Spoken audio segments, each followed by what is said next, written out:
Un millionnaire a mis une SDF enceinte, puis l'a rejetée.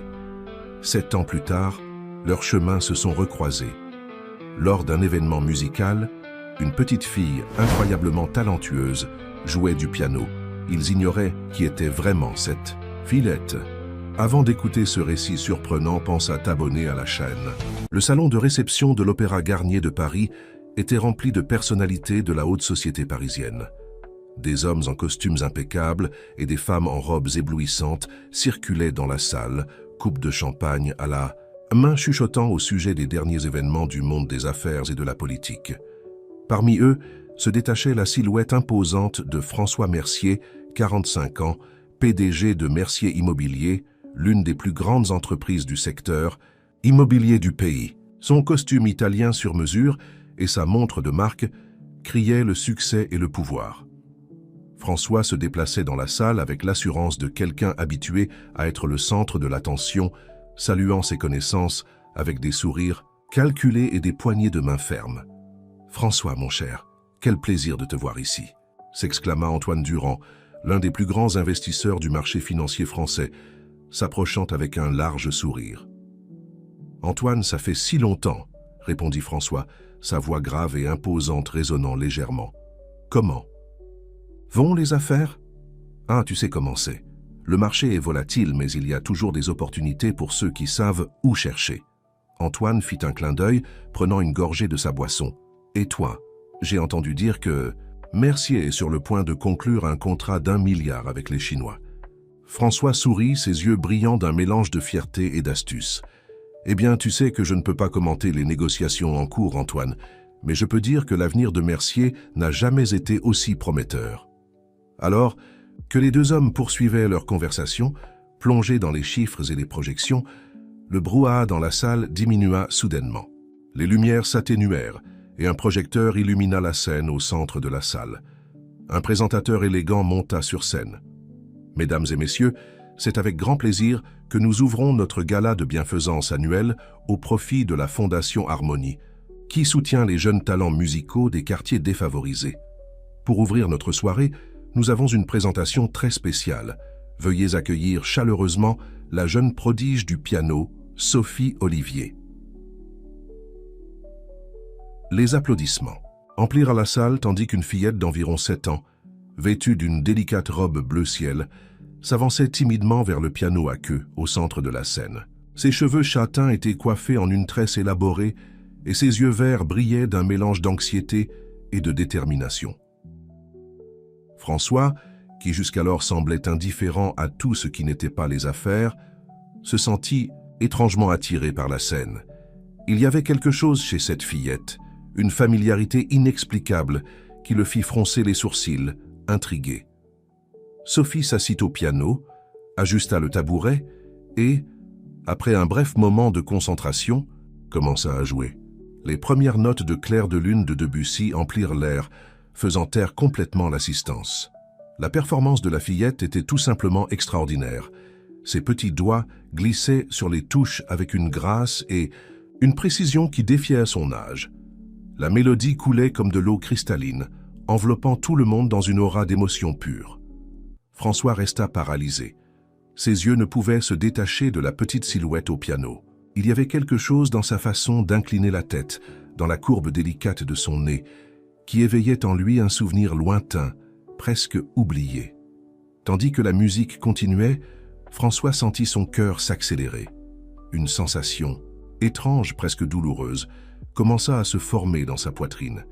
C'était comme si, pour la première fois depuis des années, quelque chose parvenait à pénétrer la carapace qu'il avait construite autour de lui-même.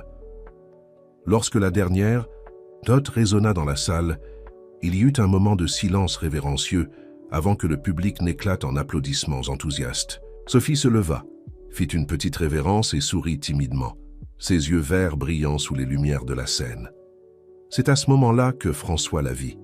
Au fond de la salle, applaudissant les larmes aux yeux, se tenait une femme qu'il n'avait pas vue depuis 7 ans. Claire Olivier. Le visage qu'il s'était tant efforcé d'oublier était là, à quelques mètres de distance. Le monde autour de François sembla ralentir. Les applaudissements devinrent un bruit lointain, et il se retrouva pris dans une avalanche de souvenirs. Il se rappela le jour où il avait rencontré Claire, une jeune artiste de rue vendant ses peintures sur les Champs-Élysées. Il se souvint de la passion dévorante qui les avait consumés pendant des semaines, jusqu'à ce que François secoua la tête, essayant de chasser les souvenirs. Mais il était trop tard. La vérité le frappa avec la force d'un train. Sophie, la fillette, prodige au piano, avait exactement l'âge qu'elle aurait si... Non, murmura-t-il pour lui-même, sa main serrant la coupe de champagne si fort qu'il craignit que le cristal ne se brise. Ce n'est pas possible. Mais il savait. Au fond de son âme, François savait que sa vie était sur le point de changer pour toujours. Alors que Sophie quittait la scène, François vit Claire s'approcher d'elle, l'enlaçant avec fierté et amour. Leurs regards se croisèrent pendant un bref instant, et François sentit le poids de 7 années de regrets et de déni s'abattre sur ses épaules. « François, ça va ?» La voix d'Antoine le ramena à la réalité. « On dirait que tu as vu. J'ai un fantôme. » François força un sourire, mais ses yeux restèrent fixés dans la direction de Claire et Sophie. « Peut-être que j'en ai vu un, Antoine. Peut-être que j'en ai vu un. » Le reste de la soirée passa comme un flou pour François. Il se déplaça mécaniquement dans la salle, répondant aux salutations et participant aux conversations sans être vraiment présent. Son esprit était ailleurs, revivant le passé et imaginant un avenir qu'il n'avait jamais considéré comme possible. Lorsqu'il rentra enfin chez lui, dans le penthouse de son luxueux appartement avec vue sur le jardin des Tuileries, François se servit un verre de whisky et marcha jusqu'au balcon. La ville brillait en contrebas, des millions de lumières scintillant dans la nuit parisienne. Il prit une longue gorgée de la boisson, sentant le liquide ambré brûler sa gorge. Les mots qu'il avait dits à Claire ce jour fatidique, 7 ans, auparavant résonnaient dans son esprit. « Prends cet argent et disparais de ma vie. Je n'ai pas besoin de complications. » François ferma les yeux, sentant le poids de ses choix passés. Pour la première fois depuis des années, il se permit de se demander si le succès et le pouvoir pour lesquels il avait tant sacrifié en valaient vraiment la peine. Alors que la nuit avançait, une résolution commença à se former dans son cœur. Il devait connaître la vérité. Il devait faire la paix avec son passé et peut-être, s'il n'était pas trop tard, essayer de construire un avenir qui inclurait la fille qu'il n'avait jamais su qu'il avait. Le lendemain matin du gala, de bienfaisance, François se réveilla avec un sentiment d'inquiétude qu'il n'arrivait pas à chasser. Les images de la veille, la fillette au piano, le visage de Claire, dansaient dans son esprit, refusant de disparaître. Assis à la table de sa cuisine design, une tasse de café expresso intacte devant lui, François semblait l'ombre de l'homme, confiant et décidé qu'il était habituellement. Ses yeux, généralement vifs et concentrés, étaient distants, perdus dans ses pensées. « Monsieur, le chauffeur vous attend. Vous avez une réunion importante dans 40 minutes, » lui rappela sa gouvernante Martine, d'un ton respectueux mais ferme. François cligna des yeux, revenant à la réalité. « Annulez tous mes rendez-vous d'aujourd'hui, Martine. Dites que j'ai eu une urgence personnelle. » Martine hésita, surprise. En 15 ans de travail pour François, elle ne l'avait jamais vu annuler une journée entière de travail. « Tout va bien, monsieur? Avez-vous besoin de quelque chose? »« Je vais bien, Martine. J'ai juste besoin de régler certaines choses. » François força un sourire qui n'atteignit pas ses yeux. « S'il vous plaît, ne me dérangez pas à moins que ce ne soit extrêmement urgent. » Dès que Martine fut sortie, François prit son ordinateur portable et commença à chercher frénétiquement. « Claire Olivier, artiste, Paris », tapa-t-il dans le moteur de recherche. Après quelques minutes de recherche, il trouva ce qu'il cherchait. Un site modeste mais élégant d'une galerie d'art appelée Couleurs de l'âme. La page d'accueil affichait plusieurs peintures vibrantes et émouvantes, chacune signée Claire Olivier. François sentit un pincement au cœur en reconnaissant le style unique qu'il avait captivé 7 ans auparavant. Dans le coin inférieur de la page, il y avait une adresse, 15 rue de la Roquette, 75011 Paris. Sans réfléchir à 2 fois, François prit les clés de sa voiture de sport, chose qu'il faisait rarement, préférant être conduit par son chauffeur. Il descendit jusqu'au garage de l'immeuble, ignorant les regards surpris des employés qui n'étaient pas habitués à le voir à cette heure de la journée. Alors qu'il conduisait dans les rues animées de Paris, François se permit de plonger dans les souvenirs qu'il avait essayé si durement de supprimer pendant toutes ces années. 7 ans plus tôt, il était un homme différent. Toujours ambitieux et concentré sur sa carrière, mais pas aussi endurci par le succès et le pouvoir. C'était un samedi après-midi ensoleillé qu'il l'avait vu pour la première fois. Claire était assise sur le trottoir des Champs-Élysées, entourée de ses toiles colorées. Ses cheveux châtains étaient attachés en un chignon désordonné, et des taches de peinture colorèrent ses doigts et ses bras. Mais ce furent ses yeux qui captivèrent François. Verts, vibrants et pleins de vie. Il s'arrêta feignant de s'intéresser à l'une des peintures, mais en réalité fasciné par l'artiste. Claire sourit, et à ce moment-là, quelque chose changea en François. Ils parlèrent pendant des heures, et il se retrouva captivé non seulement par sa beauté, mais par sa passion pour l'art et sa vision unique du monde. Dans les semaines qui suivirent, François se retrouva à mener une double vie. Pendant la journée, il était l'homme d'affaires implacable de toujours. Le soir et les week-ends, il se perdait dans le monde coloré et insouciant de Claire. Elle l'emmenait à des expositions dans des galeries underground, à des dîners, dans de petits restaurants charmants qu'il n'aurait jamais découverts seul, à des promenades dans des parcs où elle s'asseyait pendant des heures, dessinant les gens autour d'elle. Ce fut une période de passion intense et de découverte. François se sentit plus vivant que jamais. Mais alors la réalité s'immisça. Un dimanche matin, Claire vint le voir les larmes aux yeux et une nouvelle qui allait tout changer. Elle était enceinte. La panique s'empara de François. Tout ce pourquoi il avait travaillé si dur, sa réputation, son entreprise en plein essor, ses projets d'avenir semblaient menacés. Dans un moment de lâcheté qui le hantrait pendant les 7 années suivantes, il fit ce qu'il croyait être la bonne chose pour sa carrière. « Prends cet argent et disparais de ma vie », dit-il à Claire, lui tendant un chèque d'une somme considérable.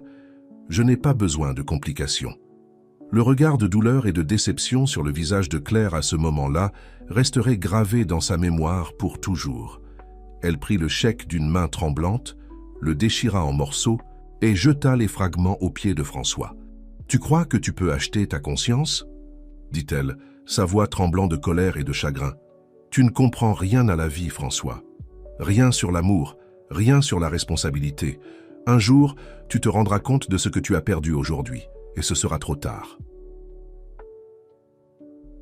Sur ces mots, Claire sortit de sa vie, laissant derrière elle un vide que François tenta de combler par le travail, le succès et une quête incessante de plus de pouvoir et de richesse.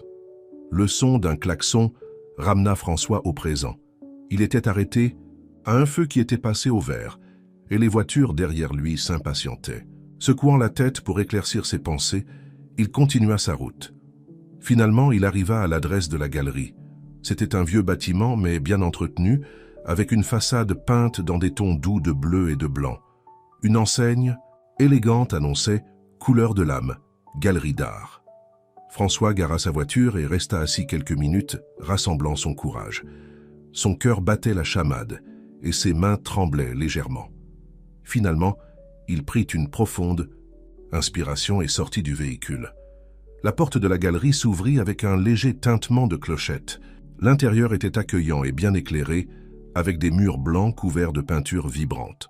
L'odeur de peinture et de café emplissait l'air. « Bienvenue aux couleurs de l'âme. Je peux vous aider ?» Une voix féminine et familière fit François se figer sur place. Lentement, il se retourna, et elle était là, Claire Olivier, toujours aussi belle que dans ses souvenirs, mais avec un air de maturité et de confiance qu'elle ne possédait pas 7 ans auparavant. Ses yeux verts s'écarquillèrent en le reconnaissant, et pendant un instant, le temps sembla s'arrêter.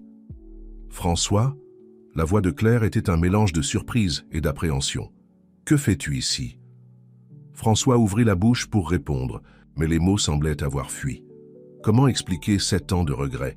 Comment demander pardon pour une lâcheté qui avait changé le cours de 3 vies?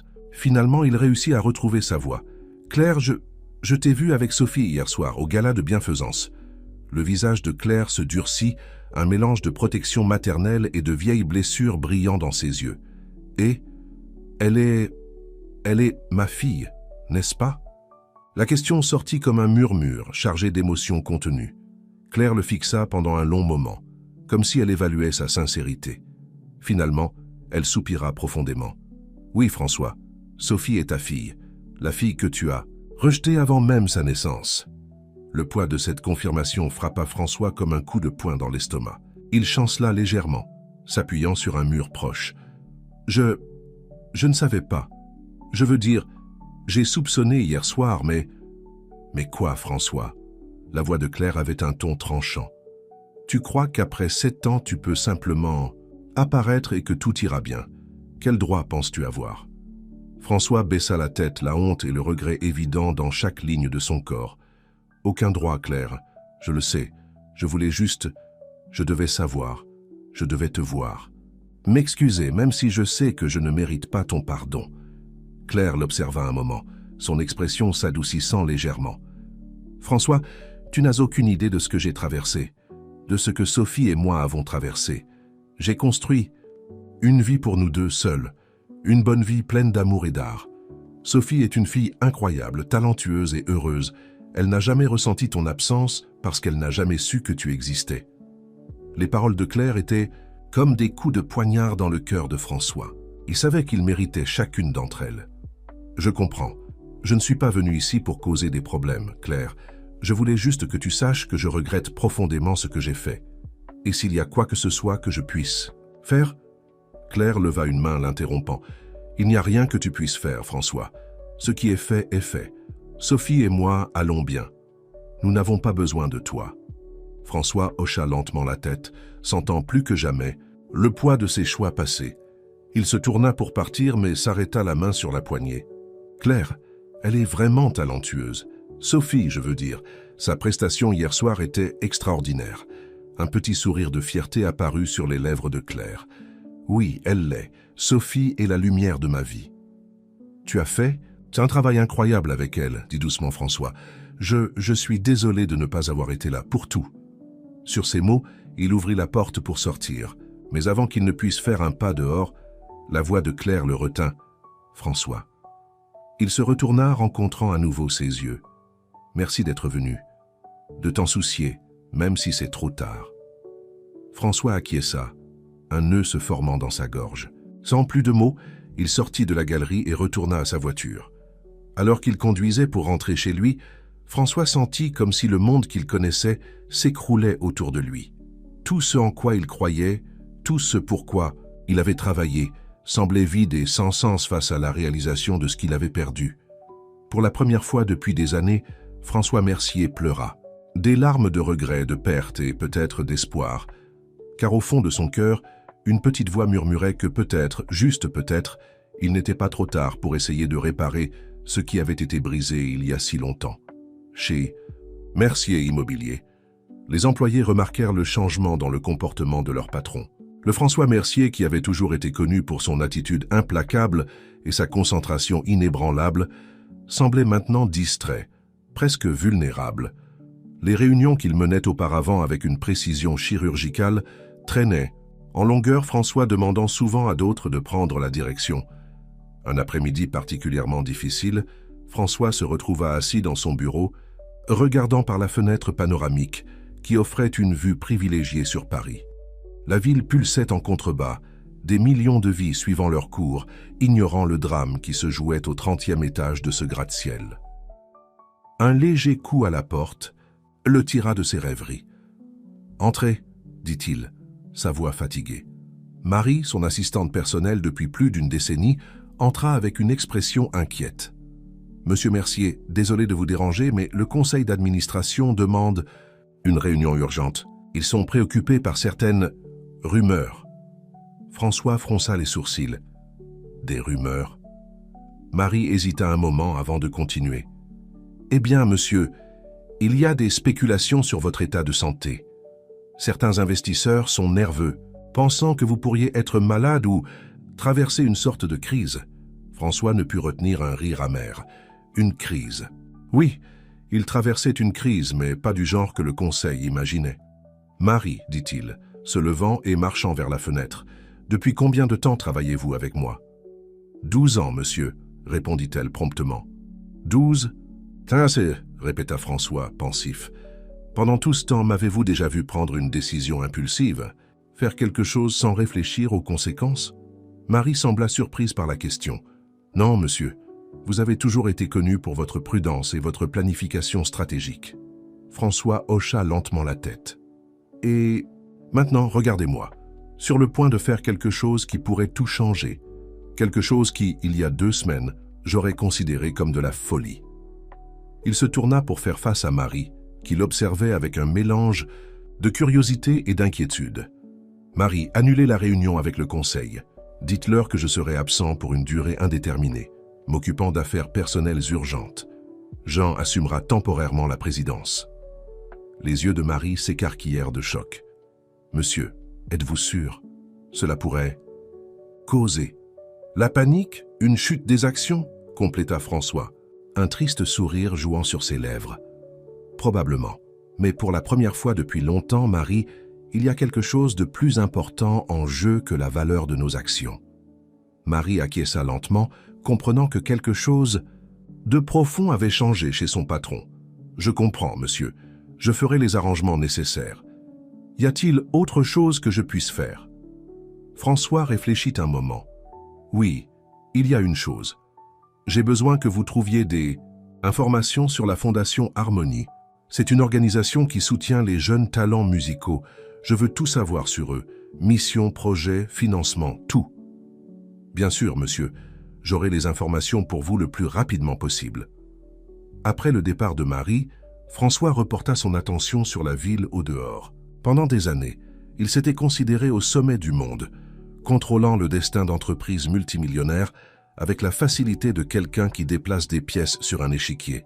Maintenant, pour la première fois depuis longtemps, il se sentait petit, insignifiant face à l'ampleur de ce qu'il s'apprêtait à tenter. Ce soir-là, dans son appartement, François se surprit à faire quelque chose qu'il n'avait pas fait depuis des années. Regarder de vieux albums photos. Des images de son enfance, de ses parents, décédés depuis longtemps, de ses premières années à construire Mercier Immobilier. Une photo en particulier attira son attention. On y voyait un François plus jeune, peut-être d'une trentaine, d'années, souriant sincèrement à l'appareil photo, les yeux brillants d'ambition et d'espoir. Il se souvenait de ce jour-là, il venait de conclure sa première grande affaire, celle qui allait mettre Mercier sur la carte du marché immobilier. Qu'est-il? Arrivé à cet homme? Murmura-t-il à l'image, traçant les contours de son visage plus jeune du doigt. À un moment donné, entre cette photo et aujourd'hui, il avait perdu quelque chose d'essentiel. L'ambition s'était transformée en avidité, le désir de réussite en une quête implacable de pouvoir à tout prix. Le son de son téléphone portable le tira de ses pensées. C'était un message de Marie avec les informations sur la Fondation Harmonie. François passa l'heure suivante à tout lire attentivement, un plan commençant à se former dans son esprit. Le lendemain matin, François se réveilla avec une clarté qu'il n'avait pas ressentie depuis des jours. Il savait ce qu'il devait faire.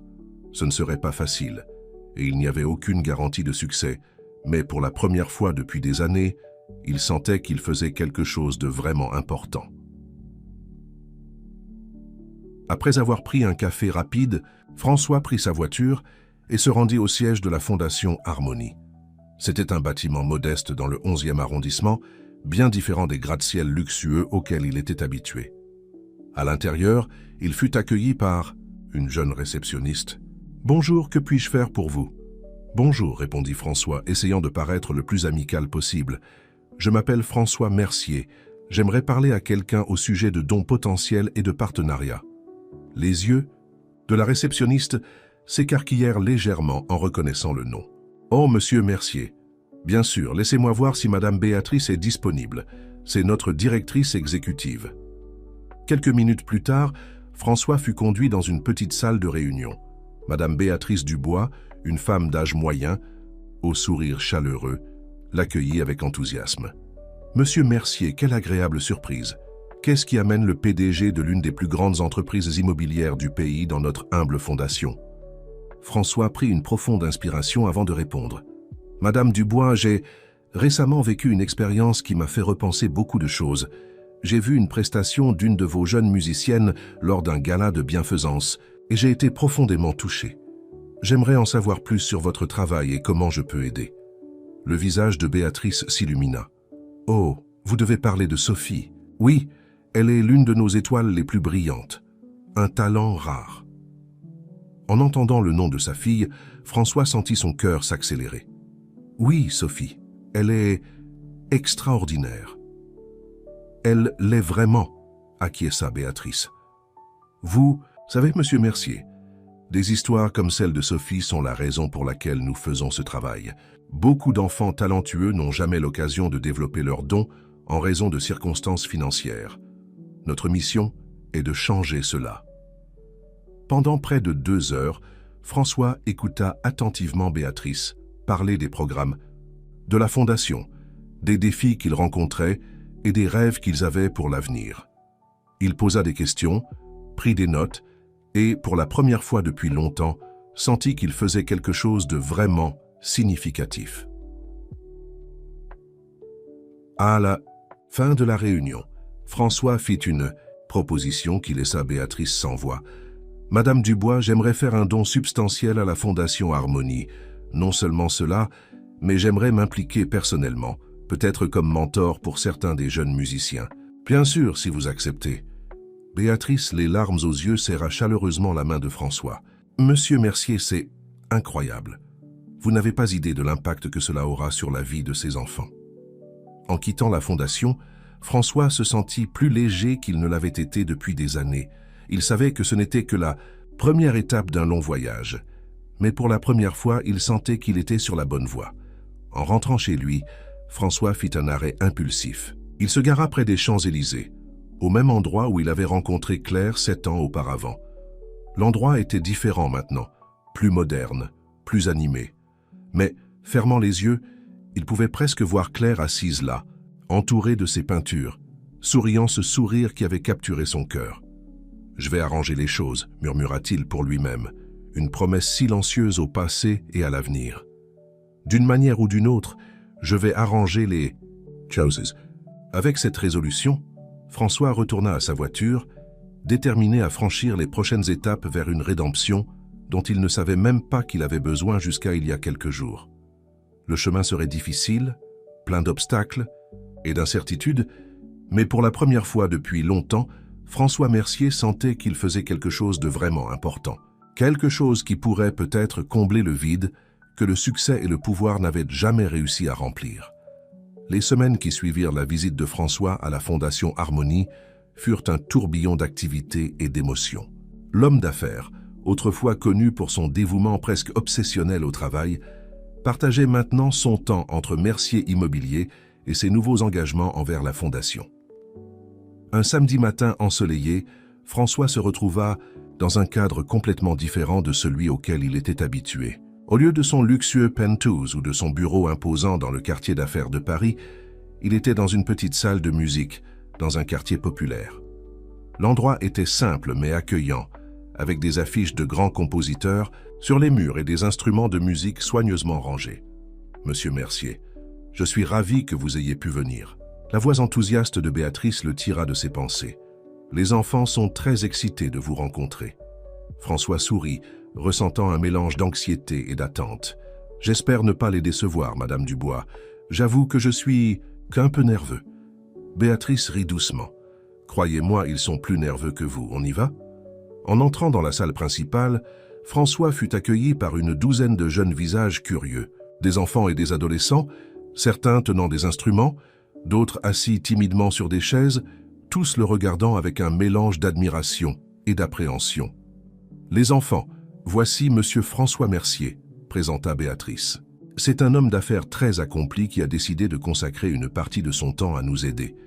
Monsieur Mercier, voici quelques-uns de nos jeunes talents. » François fit un pas en avant, essayant de paraître plus détendu qu'il ne l'était. Réellement. « Bonjour à tous, c'est un plaisir de vous rencontrer. Je suis ici pour apprendre de vous autant que pour vous aider. La musique? Eh bien, la musique est quelque chose de nouveau pour moi, mais je suis impatient de comprendre ce qui vous motive. » Une fille d'environ 12 ans, tenant un violon, leva timidement la main. « Monsieur Mercier, jouez-vous d'un instrument ?» François ne put s'empêcher de sourire. « Malheureusement non, le maximum que je puisse faire, c'est sonner à une porte. » La blague, bien que simple, brisa la glace. Les enfants rirent et l'atmosphère devint visiblement plus légère. Dans les minutes qui suivirent, François écouta les histoires de chacun d'entre eux. Il y avait Pierre, un garçon de 14 ans qui rêvait de devenir un grand pianiste, mais dont la famille pouvait à peine payer les factures, encore moins un piano. Amélie, une adolescente de 16 ans à la voix puissante, qui chantait dans des bars pour aider aux revenus familiaux, et tant d'autres, chacun avec son rêve, chacun avec son talent unique. En écoutant, François sentit quelque chose changer en lui. Ce n'était pas seulement des chiffres sur une feuille de calcul de dons. C'étaient des vies réelles, des rêves tangibles, des potentiels immenses. « Vous savez, » commença-t-il, surpris par l'émotion dans sa voix, « quand j'avais votre âge, j'avais aussi un rêve. Je voulais construire de grandes choses, changer le paysage de la ville, et d'une certaine manière, j'ai réussi. Mais en vous écoutant aujourd'hui, je réalise qu'il y a de nombreuses façons de construire quelque chose de grand. Votre musique, elle construit quelque chose à l'intérieur des gens, quelque chose qu'aucun bâtiment ne pourrait jamais faire. » Les paroles de François touchèrent les enfants d'une manière qu'ils n'avaient pas anticipée. Il vit des yeux briller d'une détermination renouvelée et des sourires de gratitude. Après avoir écouté quelques prestations et discuté davantage avec les jeunes musiciens, François se réunit à nouveau avec Béatrice dans son petit bureau. « Madame Dubois, je veux faire plus, dit-il, sa voix chargée de conviction. Pas seulement financièrement. Je veux m'impliquer personnellement, peut-être. Peut-être pourrions-nous organiser un grand concert.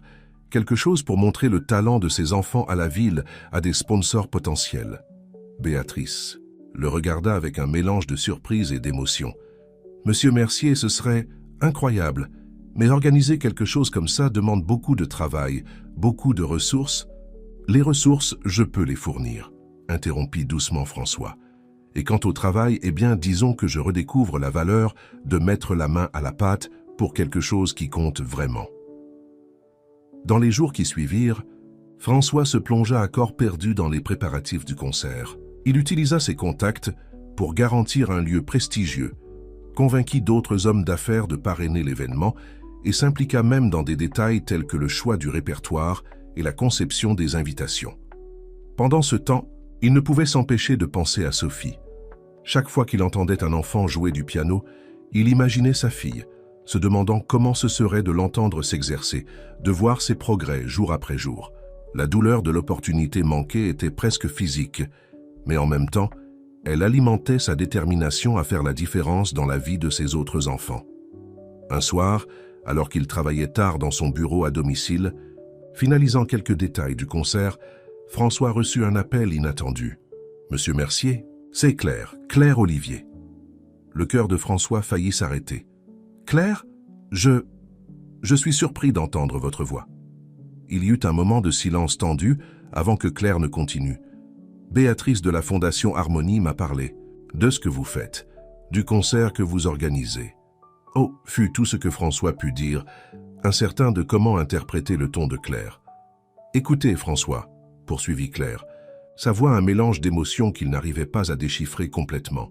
« Je ne sais pas exactement ce que vous essayez de prouver ou d'accomplir avec ça, mais ce que vous faites pour ces enfants est admirable. » François sentit un nœud dans sa gorge. « Je n'essaie pas de prouver quoi que ce soit, Claire, je veux faire la différence. Peut-être est-il trop tard pour... » Il hésita, ne voulant pas trop insister, pour certaines choses. « Mais si je peux aider d'autres enfants à réaliser leurs rêves, peut-être que cela compensera un peu ce que j'ai fait de mal dans le passé. » Il y eut un autre moment de silence avant que Claire ne parle à nouveau. Sophie a été invitée à jouer au concert. Le cœur de François s'emballa. Et va-t-elle jouer ? La réponse de Claire prit ce qui sembla une éternité. Oui, elle va jouer. François ferma les yeux, sentant une vague d'émotion le traverser. Claire, Non, l'interrompit fermement Claire. N'allons pas plus loin pour l'instant, François. Sophie va jouer parce que c'est une opportunité incroyable pour elle. Mais les choses entre nous, il y a encore beaucoup à résoudre. Je comprends, répondit doucement François. Merci de m'avoir prévenu, Claire, et de donner cette chance. À Sophie. Après avoir raccroché, François resta assis en silence pendant un long moment, absorbant ce qui venait de se passer. La perspective de voir Sophie jouer, d'être dans le même environnement qu'elle, même à distance, le remplissait d'un mélange d'anxiété et d'espoir.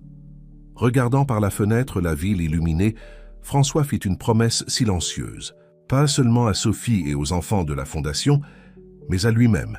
Il serait meilleur, il ferait mieux. Et peut-être, juste peut-être, trouverait-il un moyen de réparer les erreurs du passé et de construire un avenir qui en vaille la peine.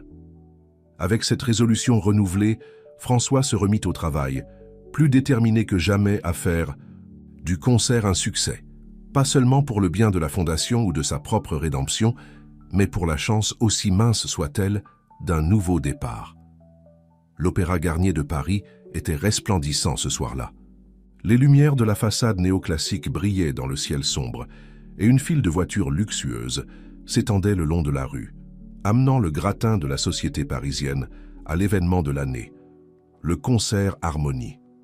François Mercier se trouvait dans les coulisses, ajustant nerveusement le nœud papillon de son smoking.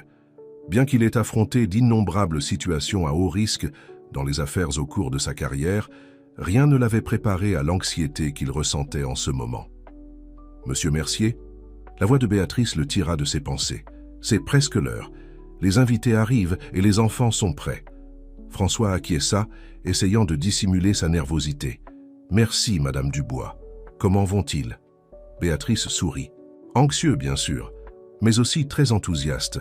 Ce que vous avez fait pour eux, eh bien, c'est quelque chose qu'ils n'oublieront jamais. » Alors qu'il se dirigeait vers la scène pour faire le discours d'ouverture, François ne put s'empêcher de penser à Sophie. Il ne l'avait pas encore vue, respectant le souhait de Claire de garder ses distances. Mais savoir qu'elle était là, sur le point de se produire, faisait battre son cœur plus vite. Les rideaux s'ouvrirent, et François se retrouva face à une salle comble.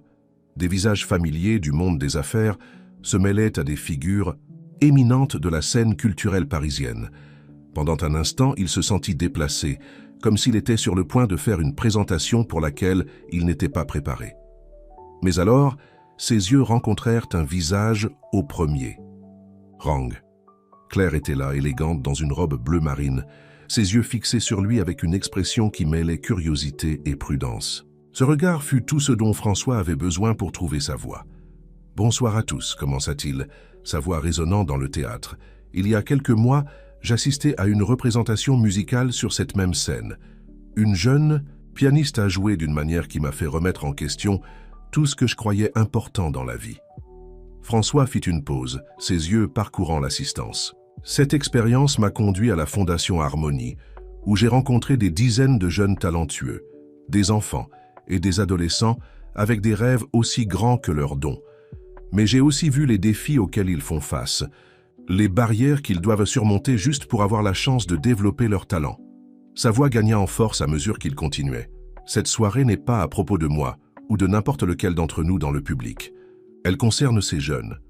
Elle parle du pouvoir transformateur de la musique et de l'importance d'investir dans l'avenir de notre jeunesse. Car lorsque nous donnons à un enfant la chance de poursuivre ses rêves, nous ne changeons pas seulement une vie, nous plantons les graines d'un monde meilleur. » Lorsqu'il termina son discours, le théâtre éclata en applaudissements.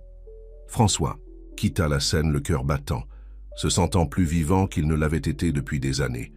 Le concert en lui-même fut une succession de moments émouvants. De jeunes violonistes, pianistes, chanteurs et autres musiciens se produisirent avec une passion et un talent qui émerveillèrent le public.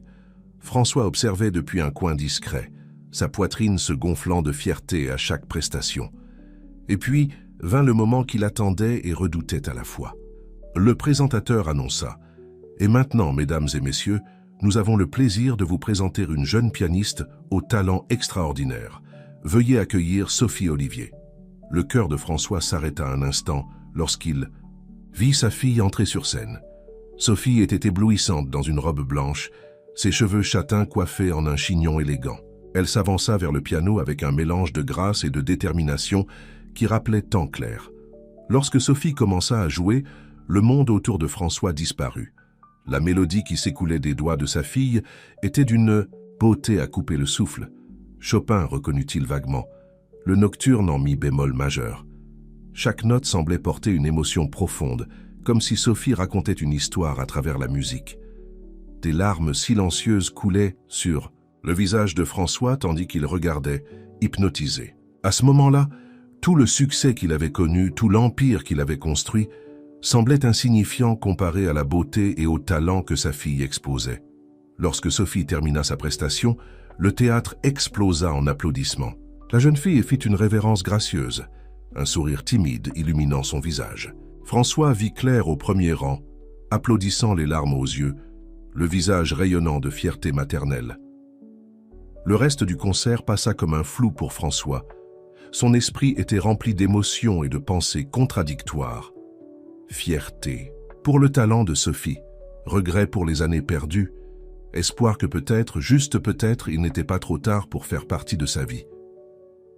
Après le concert, alors que les invités se mélangeaient dans le foyer du théâtre, François se tint discrètement à l'écart. Il observait de loin tandis que Sophie était entourée d'admirateurs, Claire toujours, à ses côtés, protectrice et fière. C'est alors que Béatrice s'approcha de lui, un sourire chaleureux sur son visage. « Monsieur Mercier, le concert a été un succès retentissant. Les sponsors sont enthousiastes et nous avons déjà des promesses de dons significatifs pour la fondation. » François acquiesça, reconnaissant pour la distraction. « C'est merveilleux, Madame Dubois. Ces enfants méritent toutes les opportunités que nous pouvons leur offrir. » Béatrice l'étudia un moment avant de parler à nouveau. « Vous savez, monsieur Mercier, quand vous êtes apparu à la fondation pour la première fois, j'avoue que j'étais un peu sceptique. Beaucoup d'hommes d'affaires font des dons pour la publicité ou pour apaiser leur conscience. Mais vous vous souciez vraiment, n'est-ce pas ?» François détourna le regard de la scène de Sophie et Claire pendant un moment, rencontrant les yeux de Béatrice. « Plus que vous ne pouvez l'imaginer, Madame Dubois. » À cet instant, François sentit une main sur son épaule. En se retournant, il se retrouva face à face avec Claire. Son cœur fit un bond. « François, » dit Claire, sa voix un mélange d'émotions, « nous voulions vous remercier pour ce que vous avez fait. Ce concert, l'opportunité que vous avez donnée à tant d'enfants. » Qu'y compris Sophie. François déglutit, luttant pour garder sa composition. « Il n'y a pas de quoi remercier, Claire. C'est le moins que je puisse faire. » Il y eut un moment de silence chargé entre eux, des années de mots non dits flottant dans l'air. Finalement, Claire parla à nouveau. « Sophie a posé des questions sur vous, dit-elle doucement. Elle a vu votre nom sur les programmes, entendu les gens parler. » Le cœur de François s'accéléra. « Et que lui avez-vous dit ?» Claire prit une profonde inspiration avant de répondre. « La vérité, que vous êtes son père et que vous essayez de faire ce qui est juste. » Les mots frappèrent François comme un coup de poing dans l'estomac. Il regarda par-dessus l'épaule de Claire et vit Sophie le regarder. La curiosité évidente dans ses yeux verts, les mêmes yeux qu'il voyait chaque fois qu'il se regardait dans le miroir. « Claire, commença François, mais il fut interrompu. « Ce n'est ni l'heure ni l'endroit pour cette conversation, François, dit fermement Claire. Mais peut-être pourrions-nous parler, bientôt, de l'avenir. » Sur ces mots, Claire se retourna et retourna vers Sophie. François resta immobile, les observant s'éloigner, se sentant comme s'il était au bord d'un précipice que pour la première fois en 7 ans, il était prêt à sauter. Alors que le foyer se vidait lentement, François resta là, perdu dans ses pensées. Le concert avait été un succès au-delà de ses attentes les plus optimistes. Des vies seraient changées, des rêves réalisés. Mais pour François Mercier, la véritable symphonie ne faisait que commencer. Les semaines qui suivirent le concert furent un tourbillon d'émotions et de changements pour François. L'événement avait été un succès retentissant, non seulement en termes de collecte de fonds pour la Fondation Harmonie, mais aussi comme catalyseur de transformation personnelle et professionnelle dans sa vie. Un samedi matin ensoleillé, François se trouvait dans un café discret du 11e arrondissement. Son cœur battait la chamade, tandis qu'il attendait anxieusement l'arrivée de Claire. Après le concert, ils avaient échangé quelques messages prudents et avaient finalement convenu de se rencontrer pour une conversation franche. Lorsque Claire entra dans le café, François ne put s'empêcher de remarquer à quel point elle semblait à la fois familière et différente. Les années avaient été clémentes avec elle, ajoutant une maturité et une confiance qui la rendaient encore plus belle à ses yeux. « Bonjour François », dit Claire en s'asseyant à la table. « Bonjour Claire. Merci d'être venue », répondit François, sa voix trahissant un léger tremblement de nervosité. Il y eut un moment de silence gêné, pendant que tous deux semblaient chercher les bons mots pour commencer la conversation. « Le concert était incroyable », finit par dire Claire. « Ce que vous avez fait pour ces enfants, c'était vraiment spécial. » François hocha la tête, reconnaissant pour cette ouverture. « Merci, c'était une expérience transformatrice pour moi aussi. » Claire l'étudia un moment avant de parler. « À nouveau. François, je vais être direct. Après le concert, Sophie a posé beaucoup de questions sur vous. Elle veut mieux vous connaître. » Le cœur de François fit un bond. « Et qu'en pensez-vous » demanda-t-il prudemment. Claire soupira, passant la main dans ses cheveux, dans un geste que François se rappelait si bien. « Honnêtement, je suis partagé. D'un côté, je vois le bien que vous faites, la personne que vous semblez devenir. De l'autre, je ne peux pas oublier le passé si facilement. » François baissa les yeux, la culpabilité pesant sur sa poitrine. « Je comprends, Claire, et je ne m'attends pas à ce que vous oubliez ou pardonniez facilement.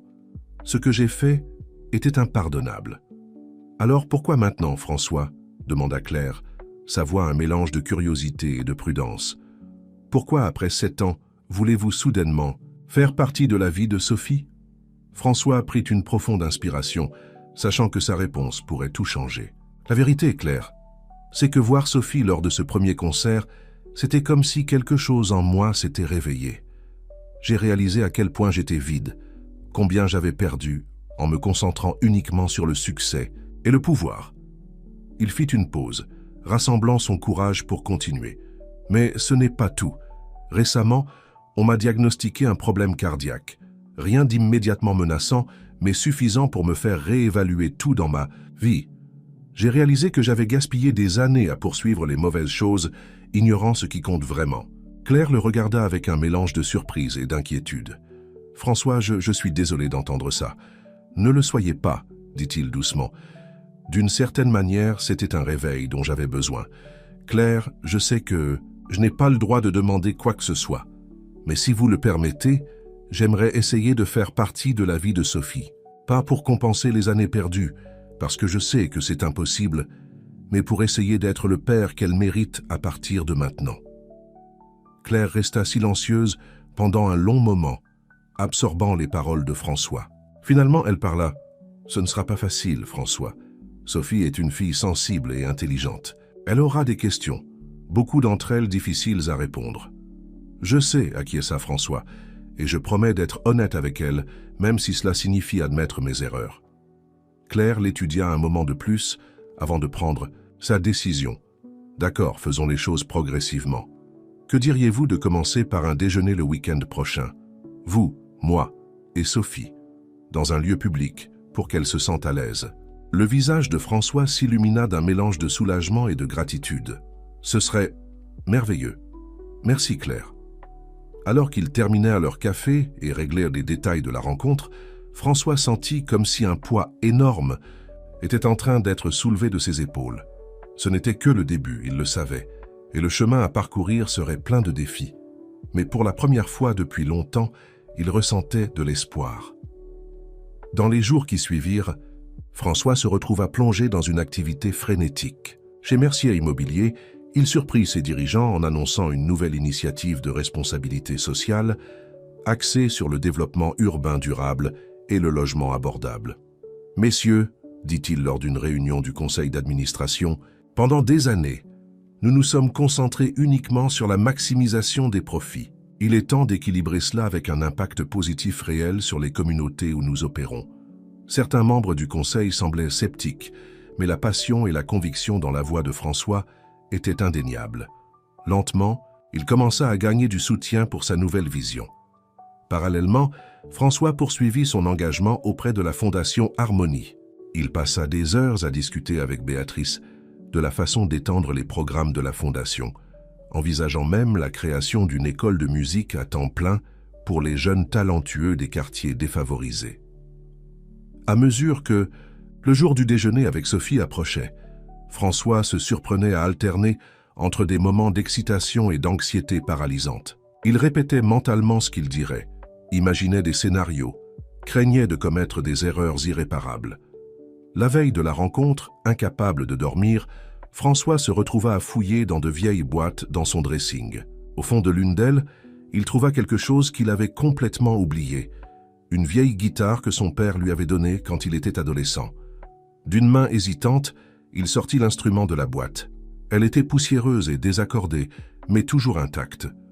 François se souvint des nuits qu'il avait passées à essayer d'apprendre à jouer avant que les exigences des affaires familiales ne prennent tout son temps et son attention. Assis.